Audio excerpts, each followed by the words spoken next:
again, Michael Ware with the Iowa Firearms Coalition's Warrior Wednesday. We have John Tiegen here. You know him in many circles, a true veteran in every response or every respect, rather, a veteran to Iowa too. He was here a number of years ago. So we'll welcome him onto the stage on the program here. For those 2 or 3 of you in America that may not know this name, introduce yourself, Tig, and let us know what the scoop is. I'm not very good at introducing myself very often, but everybody kind of knows me as John Tiegen, one of the Benghazi warriors, and that's kind of how I introduce myself. The book back there, well, actually, this one, 13 Hours, kind of what I'm known as, known from, I guess.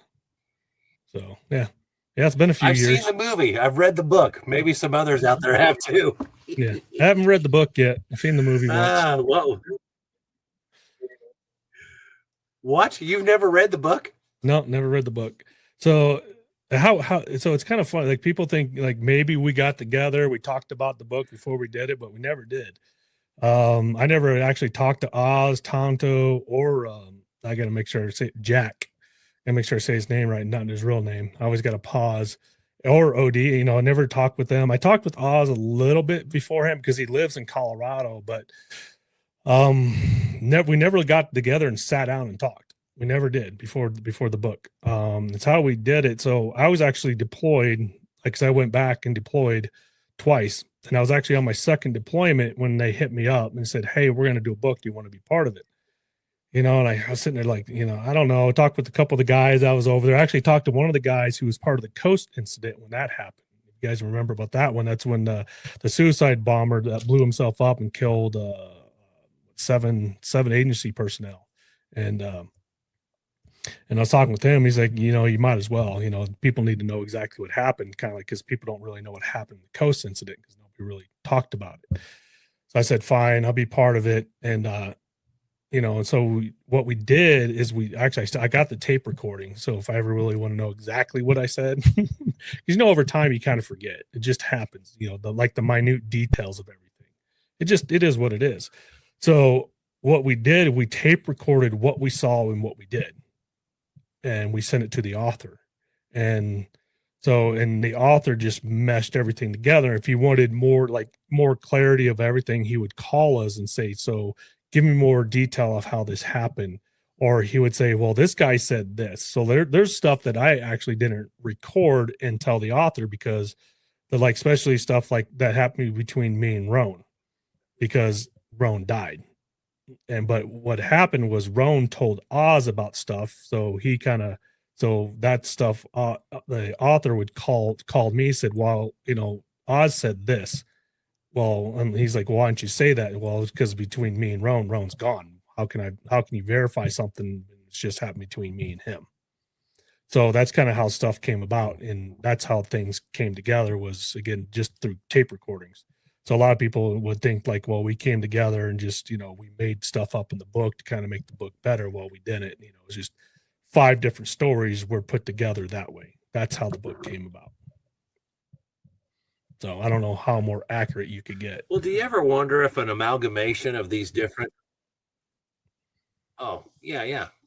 Do you ever wonder if this amalgamation of stories where you take these accounts individually as an author, and then you look at them in an outline form and kind of put them together, do you ever wonder if that actually makes a better story or storyline for somebody who doesn't know anything about it, compared to putting everybody in a room and saying, "Okay, let's get it all out there"?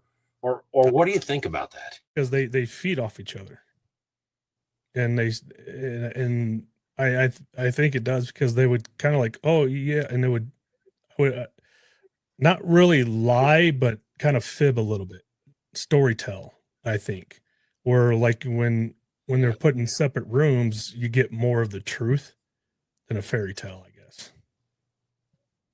Yeah, that's what I think.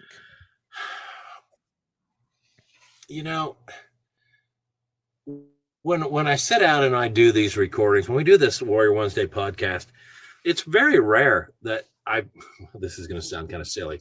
I don't want to make people to think that I'm not prepared or you're not prepared and guests aren't. But it's not scripted in any way. And sometimes things come up and they make me wonder if I should go ahead and ask that. And usually unless it's dishonorable to you or to somebody else, or certainly to my Savior, I'm go ahead and say, okay, I'll ask that. And I think I'm going to do that here. And you're welcome to reach through the camera and slap the heck out of me, and slap the smile right off my face if it needs to happen. I appreciate that. There seems to be some. I don't know if I'd call it backbiting, but there seems to be some embellishment through the, if you'd call it the spec ops or the door kicking community, with what people are saying about themselves or their experiences out there. It's kind of like maybe pride has taken these things to a level for some folks that had not to. Are you witnessing that, or is that a true thing, or what's the problem there? I mean, there seems to be, there's some people that have been called out on it and stuff like that. So there's truth to that, unfortunately. I mean, I don't know why you would, but I think that's just been through, not just even, through these last wars. It's just been through the history of mankind, honestly. I think we embellish people ourselves, honestly, too. And they just try to, I think they just try to live up to, what they, how do I say this? I don't even know how to really say it, but how we put them on the pedestal. And so they just try to live up to that, which I mean, people even try to put me up on, I'm like, no, like, I don't think so. Like, I don't live up to people's standards. I just I just live up to my own standards, and, but a lot of people don't. They just try to, like, I'm not going to name names, but some people, like, they try to live up to what people think of them. And it's not really to a fault of their own. It's to fault of our society, in my opinion. And then when they can't, we try to, then we put them down for it. And it's bullshit, I think. You know what I mean? I that's how I think. So just look like, just picture actors, how they portray themselves on TV, and then when they don't live up to that standards, we see them on TV, we put them down. It's the same concept as we put the warriors to, and I think it's bullcrap. We shouldn't do that. I'll have to think about that for a minute. I mean, I do understand what you're saying. And I'm glad you said it. It's very important that we're able to explore these things. There's no value in you and I talking. We're not going to be honest with one another and explore a little bit. I haven't been in I don't know what you'd call it, a hero or a pedestal capacity, maybe to my kids when they were little. They're old enough now. They're like, yeah, Dad's full of it. But so I'm not on that pedestal, or not a high one anyway. Maybe a footstool in my front room, but not on an actual pedestal.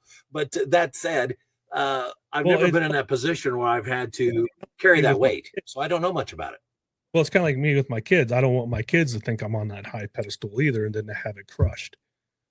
You know what I'm saying? So when I take my kids to events, I don't want them to have people put me so freaking high, and then I just don't want that. So I make sure, no, I'm just, I was in a situation. I'm no better than anyone else. I was just put there, and I was, you know what I'm saying?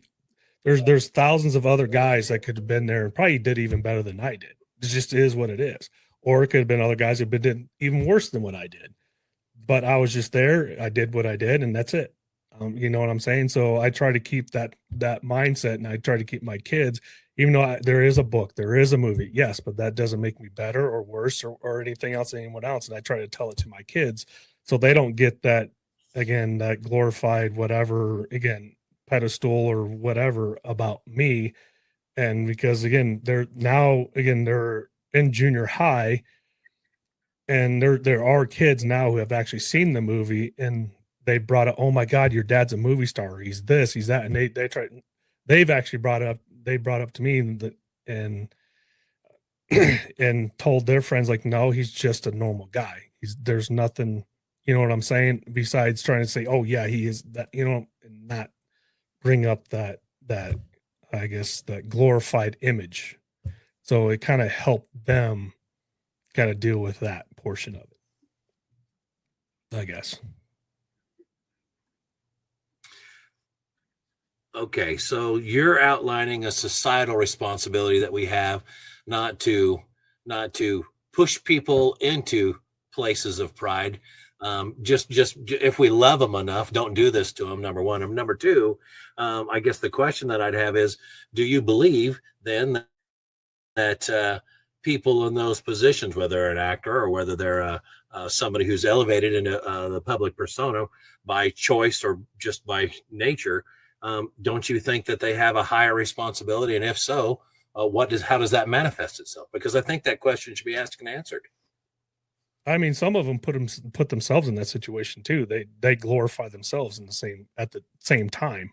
So some of them just deserve what they get. Also, they really do. And some of, I mean, I've met some of them where you're just like, wow, dude, you're a piece of crap. You get everything you freaking deserve. And there's some, again, that they get put on that pedestal and they try to back off from it, but people just keep amplifying for them and they can't really get out of it. And they're kind of feel bad for them, but it's just, they can't do anything about it. I read in a really good book once about a concept that said pride goeth before the fall. I'll probably have to harken back to that at some point. Anyway, it's interesting that we're talking about societal things and what culture is doing and not doing. It seems like you're interested in that quite a little bit. And admittedly, for everybody here, I've been following TIG for a lot of years. We've got a friend in common. Ryan Rep is a close personal friend of mine. I enjoy him a lot. So I hear about you through him and I've been paying attention, which leads me to, for some strange reason, and I don't know, I'm assuming that there's something definitely wrong with you and your bride, that you're both going to, or you're making runs for offices. So tell me about that, will you?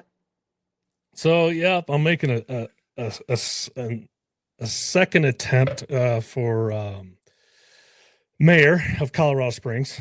The first one, I mean, it was a last minute decision. I only did it for like 9 weeks. And it wasn't really a top priority. It was just really to make waves the first round. I mean, it was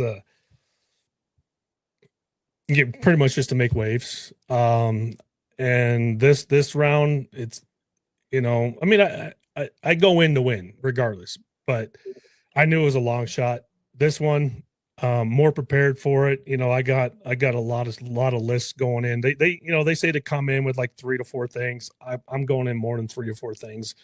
Because to me, it's more than 3 to 4 issues anyways, that's, going on with this whole city, state, country anyways. And the same with the wife. But what initially got me was what happened in 2020, 21, and how not really just the Colorado Springs, but the nation as a whole, and how our rights were squashed. I mean, we were being told what we could and could not do as a nation, being told we had to stay indoors. We couldn't go here. We couldn't go there because of COVID and all this crap. We had to take this. We couldn't take this. To me, once we figured out what was going on, it was up to us to decide what we could and could not do. Plain and simple. It's not up to the government. It's not up to, the health department and what was right for us, what was right for our kids. It's up to us. That's the purpose of this country. So like if we want to go, we had families that are being arrested in parks that were playing by themselves. That's not right.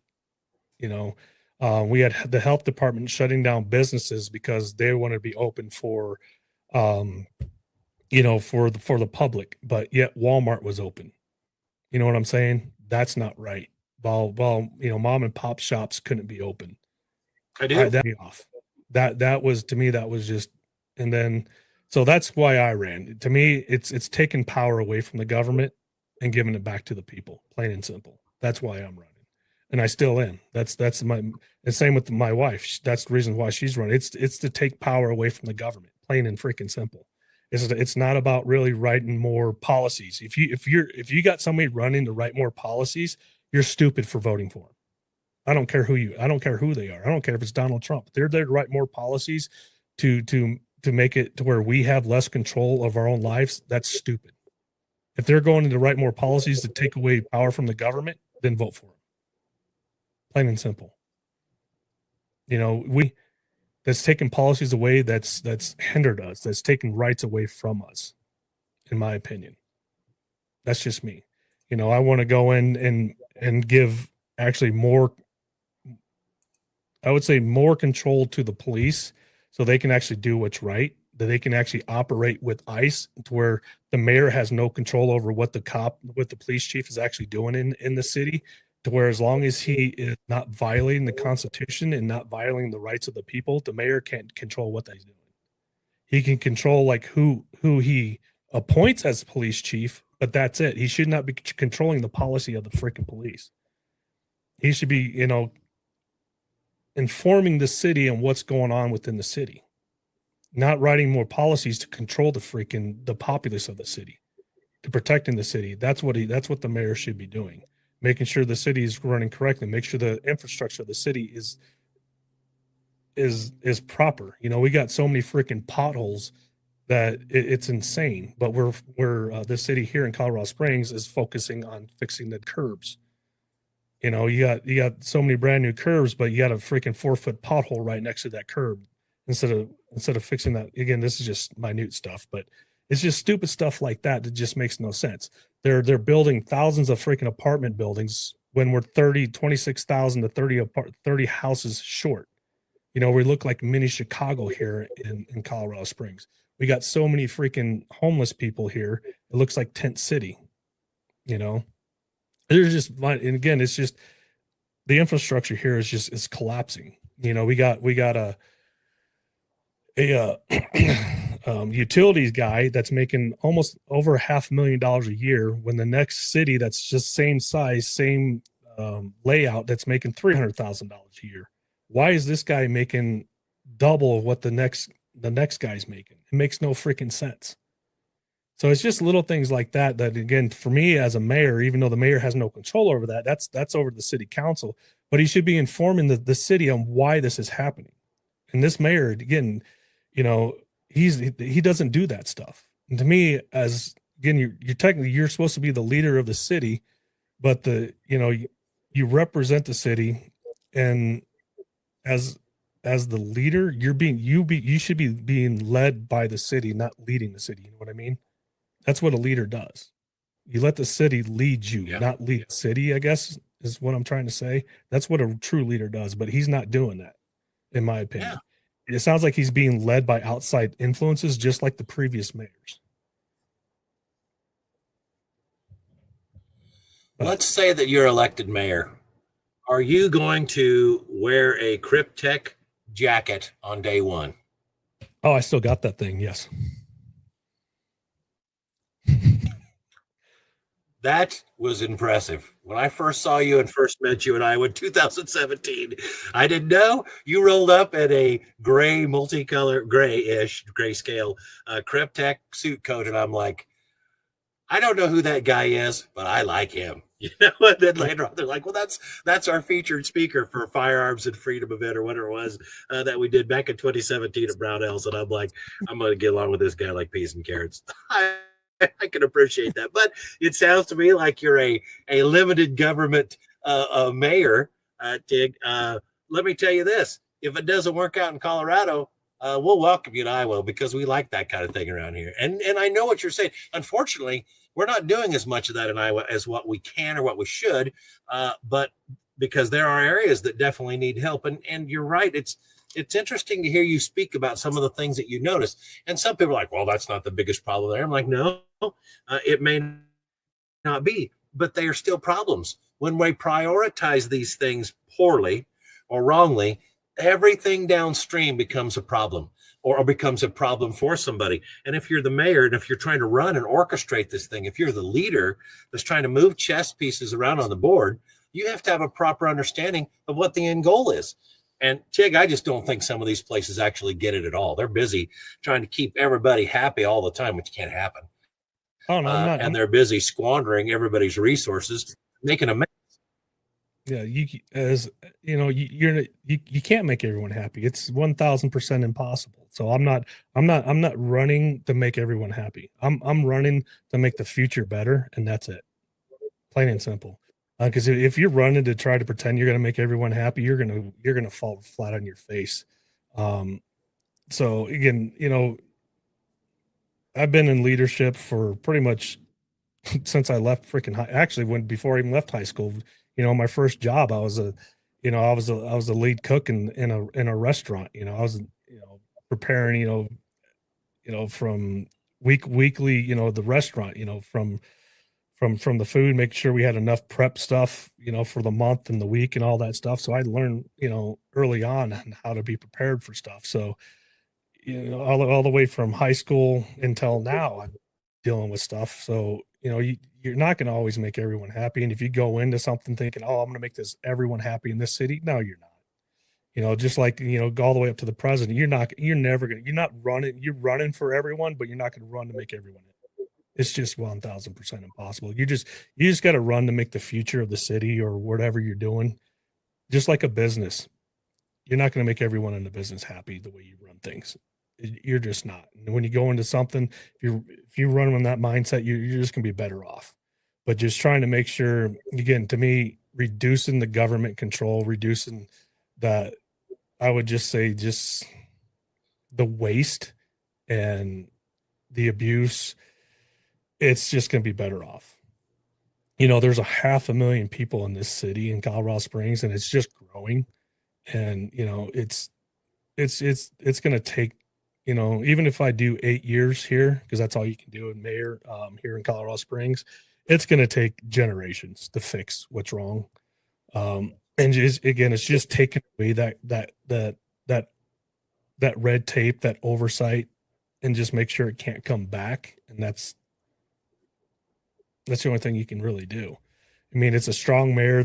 Actually, the city council has more control than the mayor does, but with the wife running for office as well, if you get a good governor here in Colorado, you can fix a lot of stuff, but the problem is it's never going to be permanent. That's the reality of it. It's up to the people themselves here in Colorado, in every state.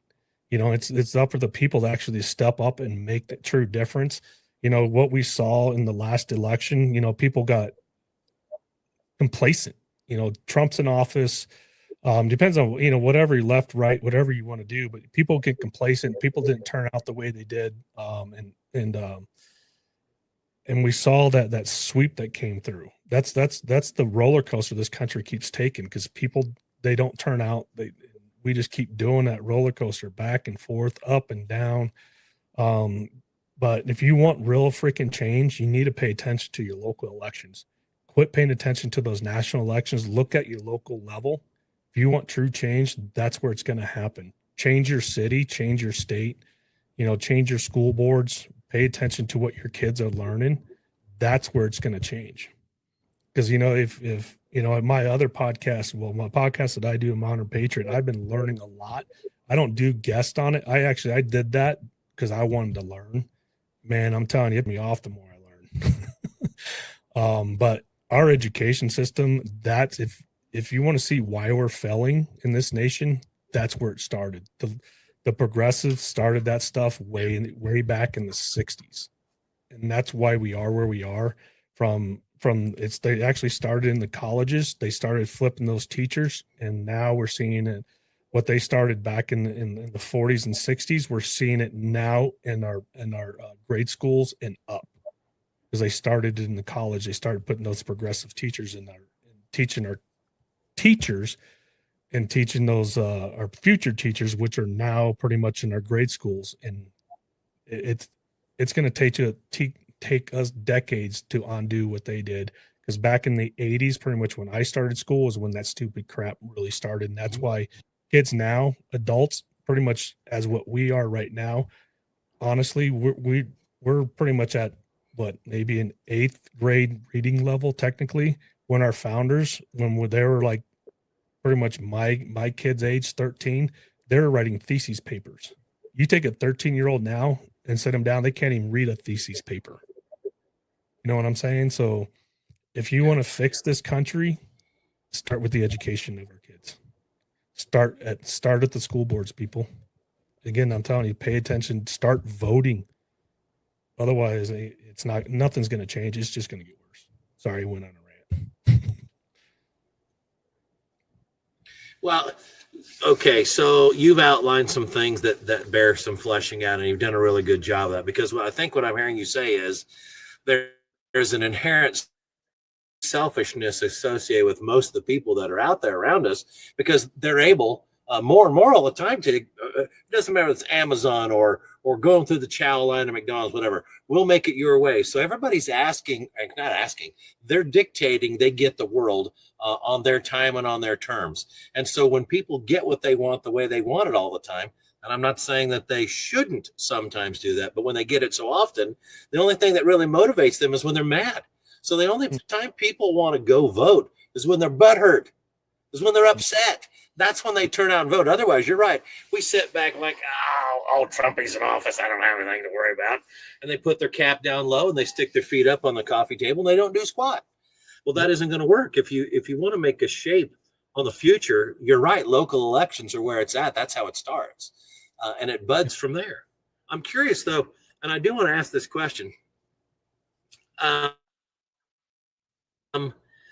You're offering many, I guess what I would call tenets of leadership, pillars of ideas that people ought to have in order to lead and lead well. Describe for me and the folks listening, describe for me where those were derived. How did you add those arrows to your quiver, and over what period of time and uptake did you get those? I'm really curious about that. Yeah, you kind of broke up a little bit, but I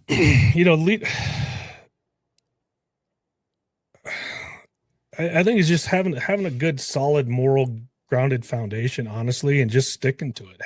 Don't bend. Honestly, I think that's kind of what you're getting from. A lot of it just kind of comes from just being truthful to yourself. You don't have to be perfect. I'm definitely not perfect. I got a ton of skeletons in my closet, but it's just, just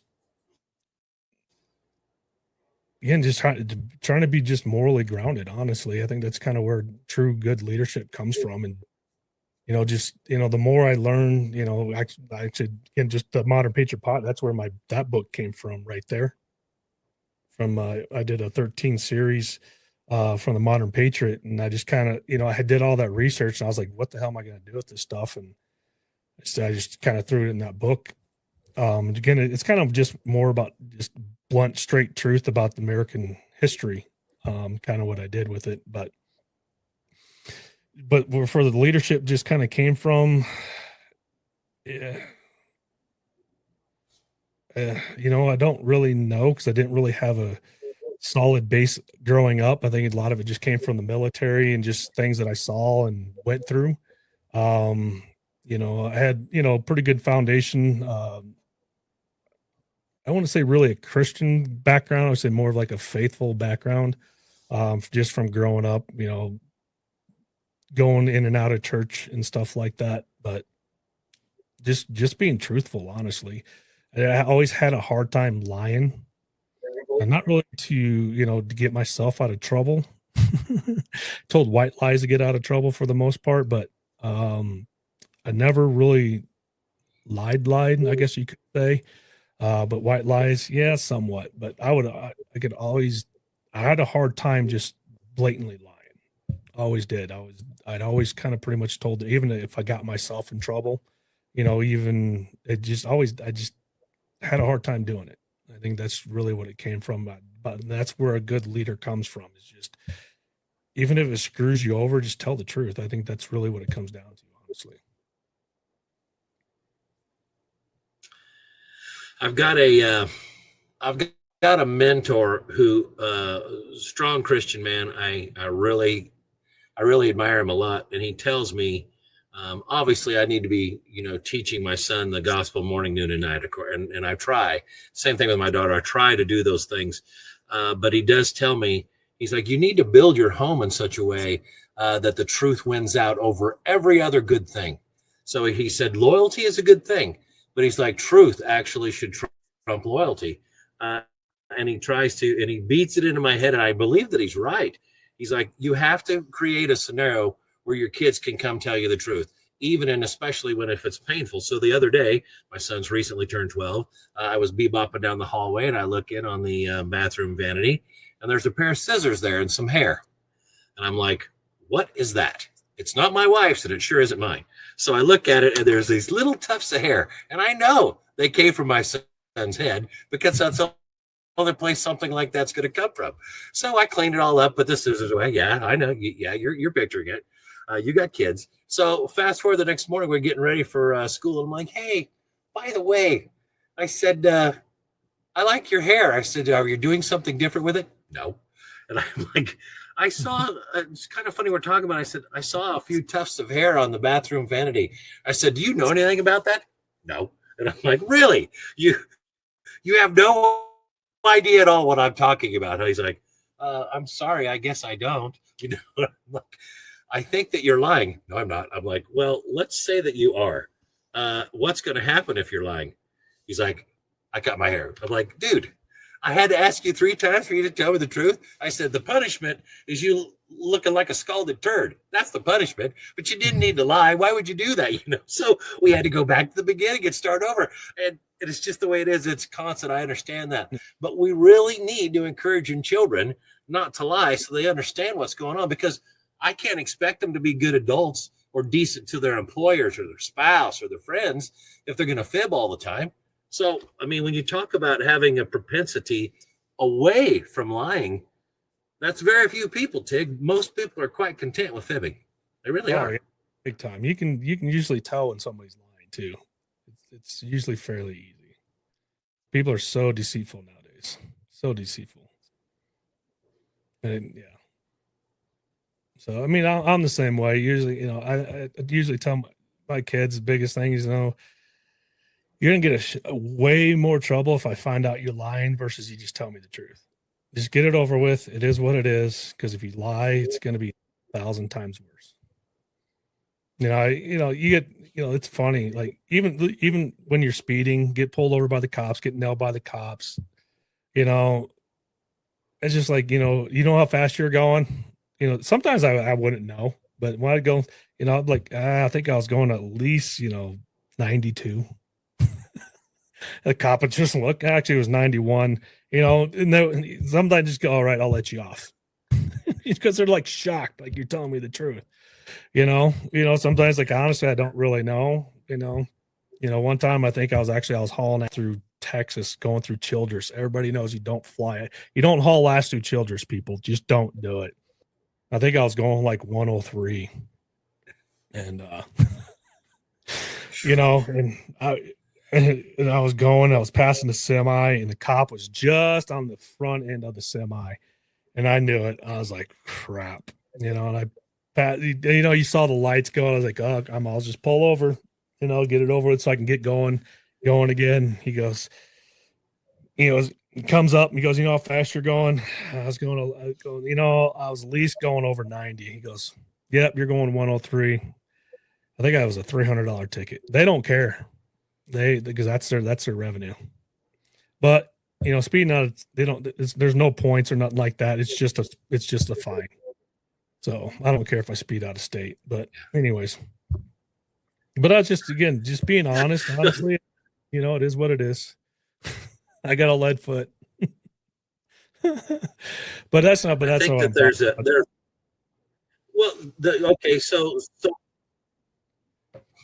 well, honesty leads to the relationships. If you think about it, that's what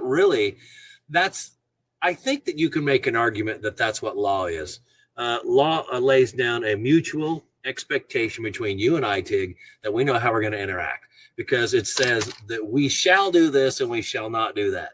And so now we kind of have a mutual understanding with how we're going to approach this between two strangers. Well, honesty leads to trust, and only trust. And that's what stems from honesty, is now I have a trusting relationship with you. When the cop comes up to your window and says, hey, Tig, how fast were you going? And you say, I don't know, 66, maybe 65. And you know that it was 40 miles over that. That's a different thing than if you're like, hey, dude, I'm pinched.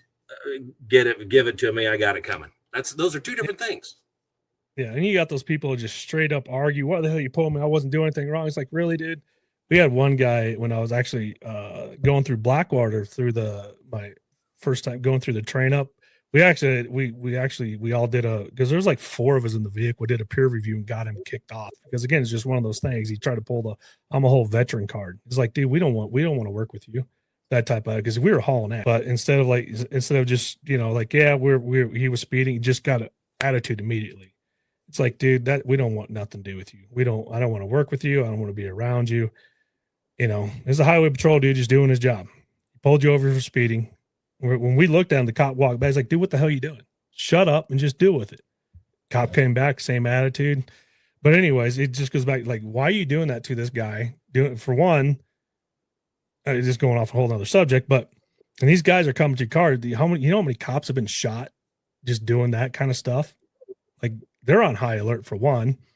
They're just trying to, they're out there trying to maintain safety in our community.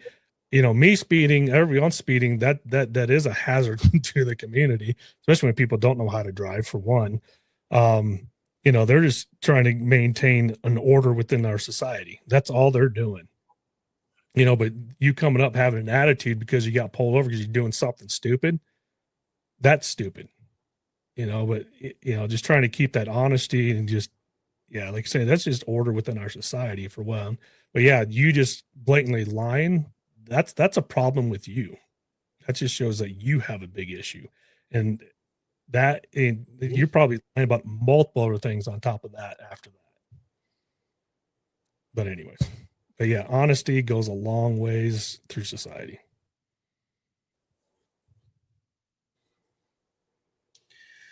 You mentioned train up for Blackwater. What was your most rewarding either experience there or experience resulting from Blackwater? I'm curious.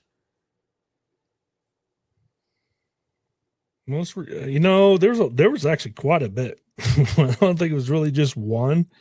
I enjoyed it. I did it for over 10 years. I spent about close to 7 years of the 10 years actually overseas on the ground. There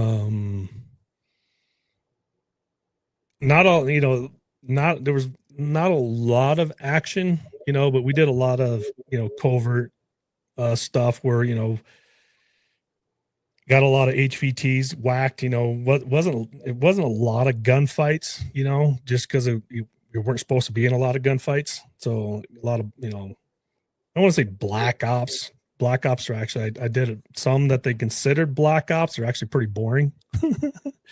They ain't like the movies. Again, what they consider black ops, again, when they said, hey, this is considered a black op, I'm like, this is kind of lame. It was kind of cool though, but it was kind of, not what you see in the movies as a black op. So I was like, oh, okay, whatever. What's that? Yeah, a little check mark, but a box checked. Yeah. But there's a lot of cool things that I did. But I would say, being part of the agency, that was kind of cool. Something I never thought I'd be able to do. But I would say, squeezing my way into something that was only designated for special forces when I was never special forces, I think that was kind of special. Being a 4-year grunt, squeezing my way into something that's, for, 8 years special forces guys. Yeah. I thought that was kind of cool. So it's hard to look at, let me put it to you like this. Movies are movies. And it appears from the people that I've listened, and I've seen some of your other recordings or whatever else, it appears as if 13 hours is as far as the movie goes, is really well done. Overall, but I will tell you, it's hard for me because I've become fixated on some of the characters. That's probably pretty normal, but it's hard for me to look upon the CIA, especially like the chief character. It's hard for me to look at these people with reverence. So I don't know if you came away from some of these experiencing saying, I don't really care for management anymore, or whether it's a CIA philosophy. I don't know how much you're willing to speak about that, or whether this is an individual thing. So, I mean, for Bob, I mean, I'll talk about Bob a little bit. So Bob is his real name. People don't really know. It's not really a pseudo or anything. That's his real name. The reason why we can say his real name because he actually did an interview, and he outed himself. But for the most part, I mean, he was, he cared about his people. He was just kind of in that sense for like security and how he treated us. But like if we had problems, so my kids were born prematurely, and so, but he made sure I got out of there because normally like we had to pay for our own tickets and stuff like that. But my kid, well, I can't remember. So they were born in February, so I had to leave a month early, and so he had made sure that I got out of there like they almost got me out of the day that my wife went to the hospital, ex-wife, I should say, and they paid for the ticket. Normally they don't do that. So again, so on that side, he was a pretty decent guy. Some chiefs, they wouldn't do that. I mean, they would just like, you'd have to deal with it. You got to pay for your own play ticket. You got to figure it out yourself. But he actually, so for on that side, he was fairly decent. But on the security side stuff, how he treated us, that's how he was. So again, there's two sides of it. You know what I'm saying? So personally, how he treated, like on a personal level, kind of decent. But on a security side, work side, he treated us like redheaded stepchildren. So why he was like that, I don't really know. Maybe he just kind of wanted to put us down because I don't know. I don't know why he was like that. It was just weird. Maybe it's just again way he managed because there's really good chiefs and stuff like that, like chief of base, station chiefs that were really good guys that treated us really, I don't want to say really well, but just knew our capabilities and let us do our job, I guess. And there were just ones that were just like him. So he wasn't the only one that was like that, but unfortunately that's the way he was. But also if we had I would say a better team lead that pretty much would have put him in his place, it'd have been different as well. So if we had a stronger team leader, it'd have been different. Now, again, in the movie, Roan was a team leader, but in real life, Roan wasn't our team leader. It was a CIA staffer that was our team leader. It's just in the movie we cut him out, and so Roan, the character Roan in the movie was just playing two roles. So in reality, Roan was our assistant team leader, because that's just how it was. We had usually was a staffer that was a team leader, and then a contractor that was assistant team leader. So what would happen is, like contractors, we had an issue, we would go to the assistant team leader, which was a contractor, and then that contractor would go to the team leader. So it's just kind of like a chain of command kind of thing. It wasn't like so it wasn't like the assistant team leader wasn't like above all of us or anything. We're all on like the same playing field or stuff like that. It's just someone you'd go and tell if you had a problem or whatever, kind of a thing.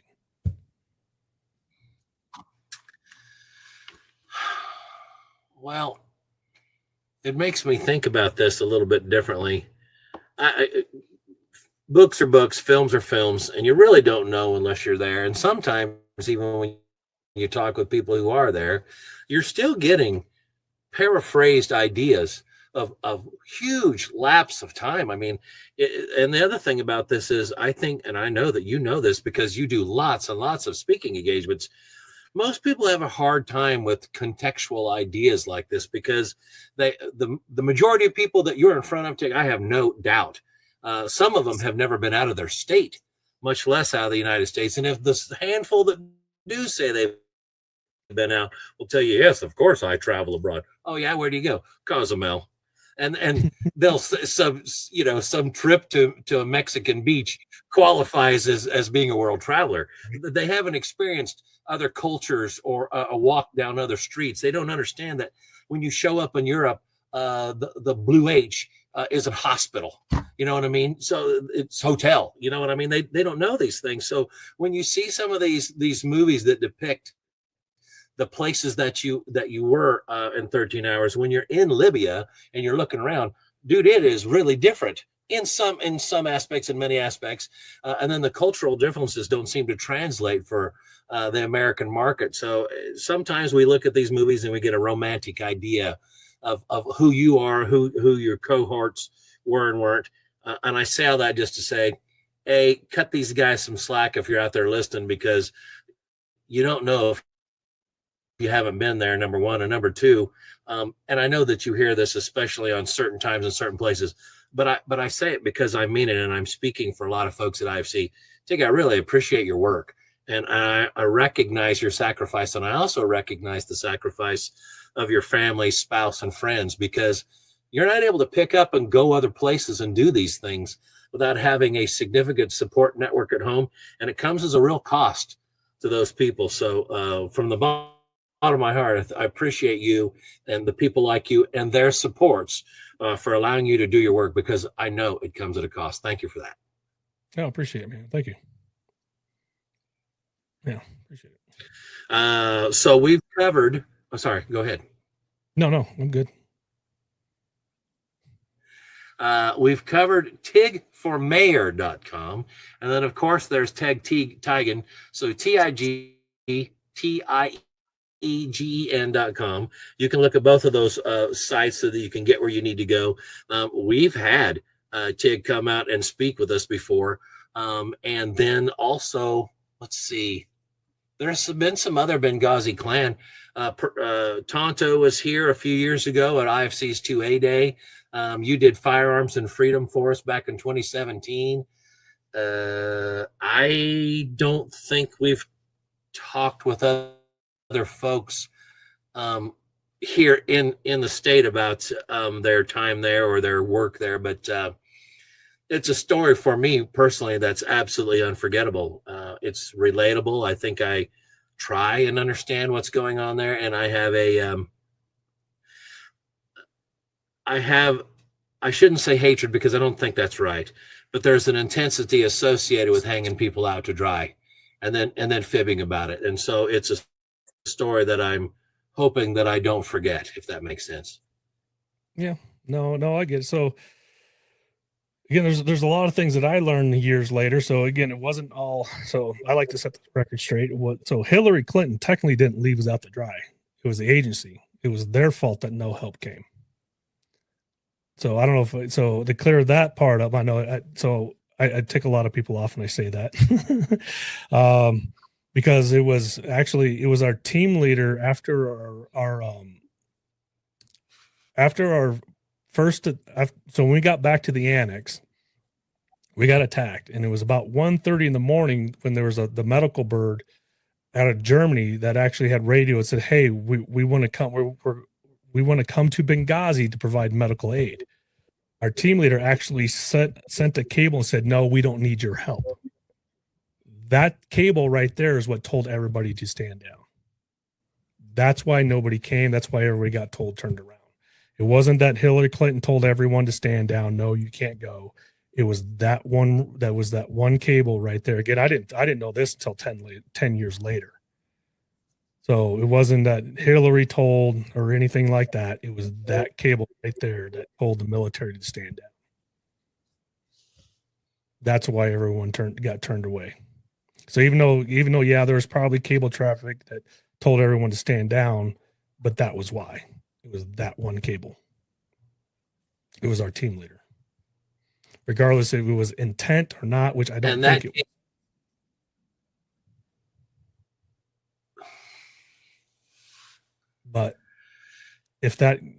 But yeah, so there was assets coming our way. There was stuff coming our way. There was a civ unit that actually, when I talked to the commander, they're actually in within city limits of Benghazi in their helos when they got the word that stand down, go back, they don't need you.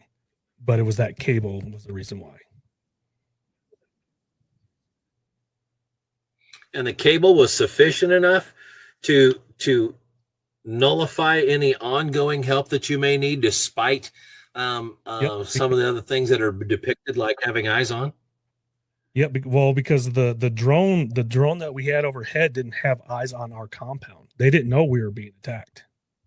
they're watching the outer perimeter. They're watching more over towards the consulate and stuff, because we wanted to know if that crowd of 200 were coming towards us. That's what we wanted to know, because we didn't have eyes on that. So they were watching that crowd, not us. So that drone didn't even know if they didn't know we were being attacked. They had no clue. So is what happened when we rescued the State Department guys. They're the ones reporting the attack. So when we rescued them, no more attacks were being reported. So when they got that cable from Hush saying that, no, we don't need you, that told them we were no longer being attacked. So that's why they told everyone to stand down.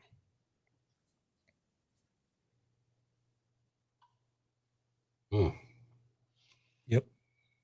And then the other, and then the other one. So that delay, that stand down order that we got from Bob was 17 Feb, prior to us leaving our compound. Actually, weeks before the attack, 17 Feb told Bob that they were not going to come and help. Well, Bob got a hold of them that night before, as we were getting ready to leave. Bob got a hold of the commander, and the commander of 17 Feb told him that, hey, no, we told you we're not going to come and help, and we're not going to come and help. That's why Bob told us to stand down.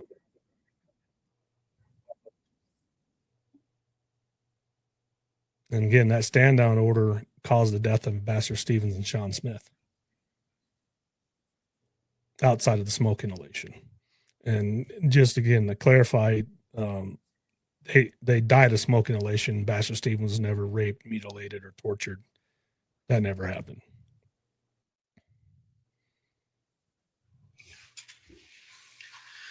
Yeah. I like to put blame needs to be. Well, I appreciate that clarity.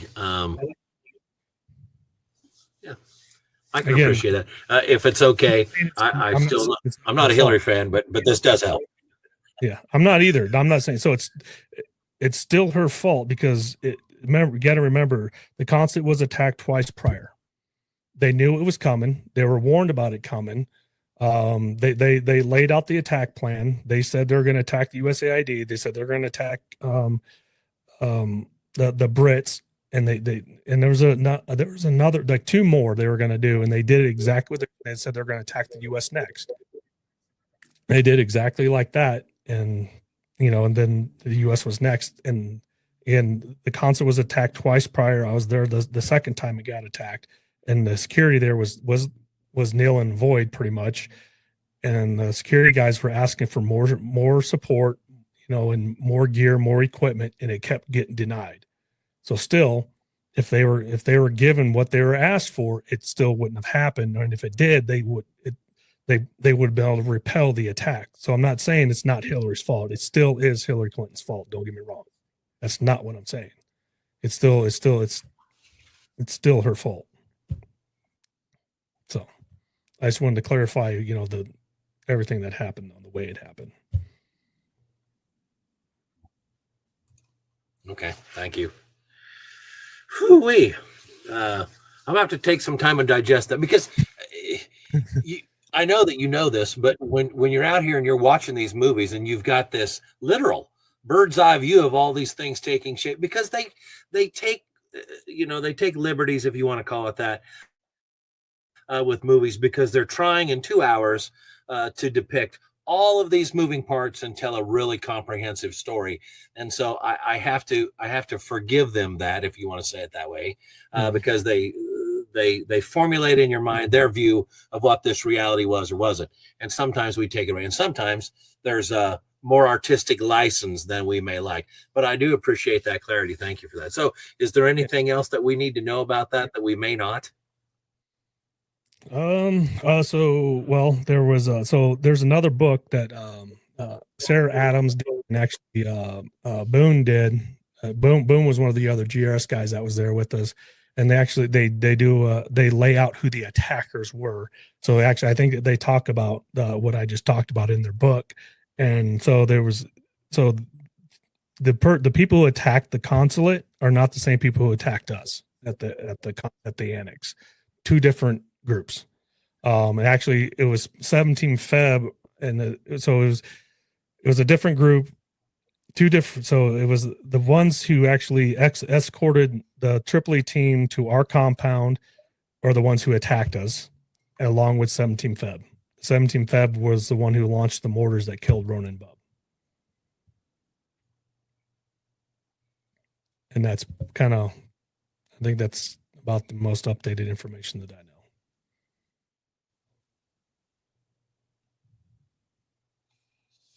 know. All right. I haven't had Sarah Adams on as a guest. I have tried, but the fact of the matter is, I understand. I mean, she's hunted, and that she, getting a note through Instagram to her that she's going to read, it's probably a strayed. I don't know. Maybe you could help with that. But I would like to visit with her because she's illuminating a lot of things that I think that Americans ought to be thinking about. I mean, I know you know this, and I know that this is how it works, but there are basic preparedness things Joe Blow American ought to have well under his belt. And I don't think that most of America is even bothering with that. And she talks about things that go far and above and beyond that, warning us, hey, these things are imminent. That's ugly out there. Don't turn a blind eye to it. I would like to visit with her about that stuff because she's very outspoken about those things. You're not going to have to wonder for very long reading her post what she's about.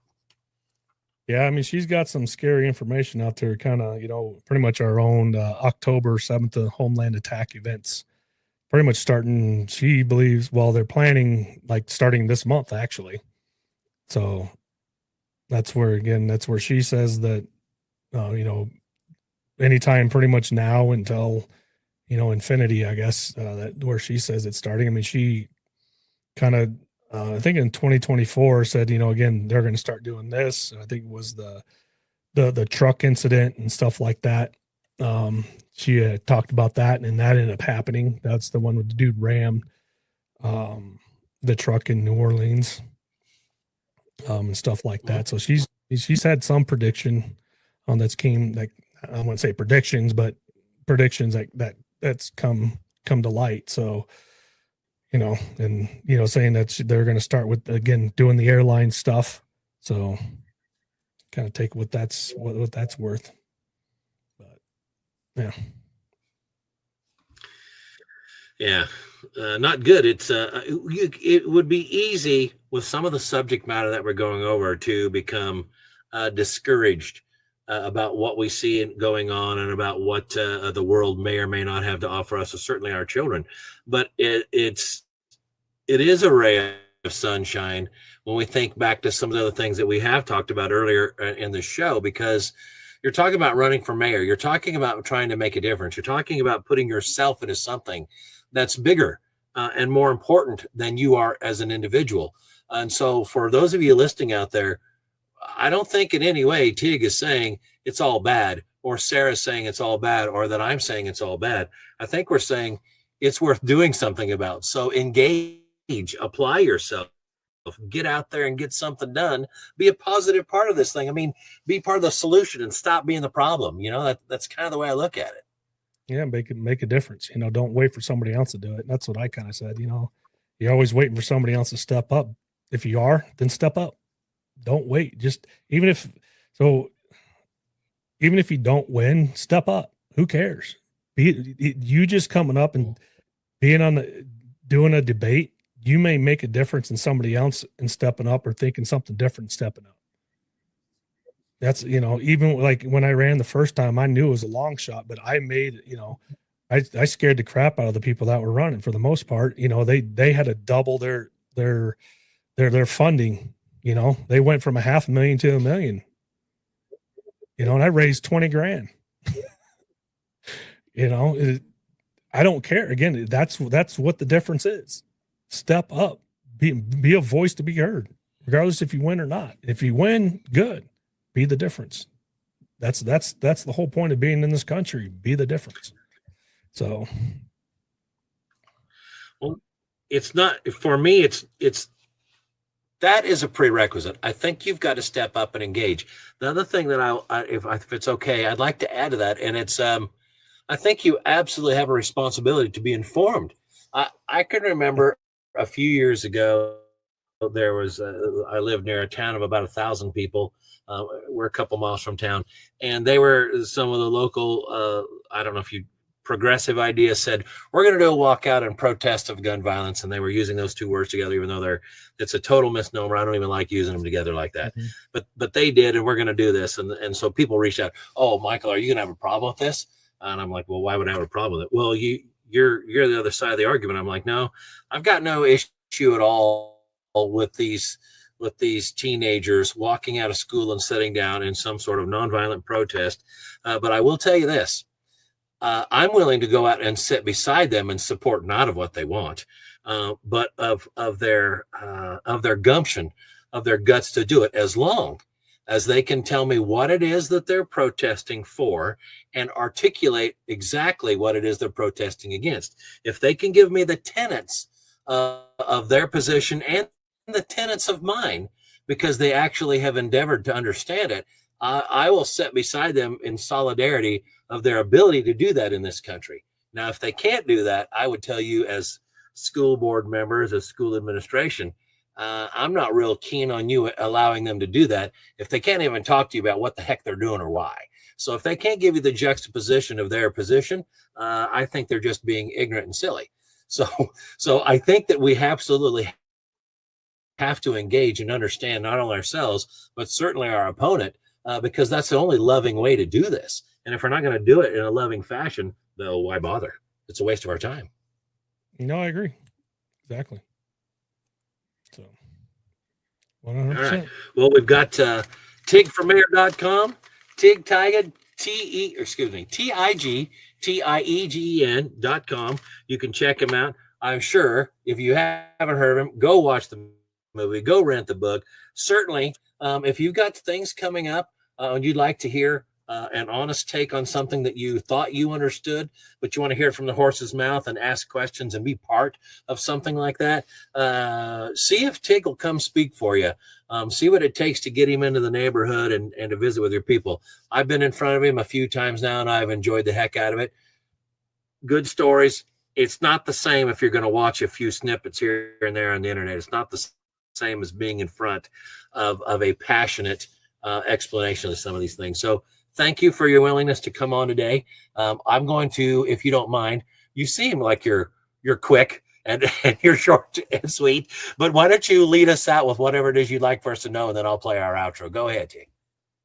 I mean, for booking wise, I mean, Ryan, he's one of, he books me for stuff. So reach out to Ryan. I don't have his information in front of me, but I mean, that's really it. Okay. Short, quick. I mean, just get involved. That's really, you always hear people, well, votes don't, I'm not going to vote. It doesn't count.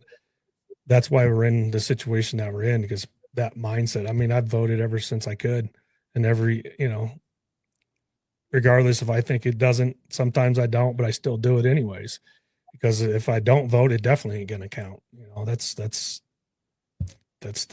true fact of it. But I will have my books on my website, so you can get an autographed book. I got 1 CD out. I have 2 more coming. I think a lot of people are going to like the one coming out on the 12th. One coming out, I got one coming out on the 24th. Is more of a kind of a gospel Christian kind of one. This stuff I actually wrote prior to 2020. And I found a AI platform that actually will put it to song. I'm not singing it. AI did not write it. It's not AI written. I wrote them. But I can't sing. But anyways, you'll be able to find stuff on my website here shortly where you can buy my stuff finally again. But that's kind of really all I got. And if you want to help support my campaign or my wife's campaign, yeah, that'd be awesome. That's all I got.